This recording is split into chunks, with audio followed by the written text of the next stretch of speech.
নামাজের কথা বললে কয় হুজুর আজকে না কালকে। এমন নেতার পিছনে স্লোগান দেয় যে এই নেতা নিজেও নামাজ পড়ে না, কর্মীরও নামাজের কথা কয় না। কথা কোন ঠিক কিনা?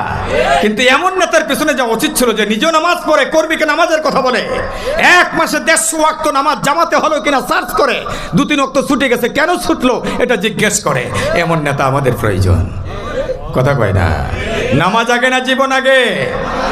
কুল ইন্না সলাতি ওয়া নুসুকি ওয়া মাহইয়ায়া ওয়া মামাতি লিল্লাহি রাব্বিল আলামিন। বলো হে রাসূল, নিশ্চয়ই আমার সালাত, আমার কুরবানি, আমার জীবন, আমার মরণ একমাত্র শুধুমাত্র কার জন্য?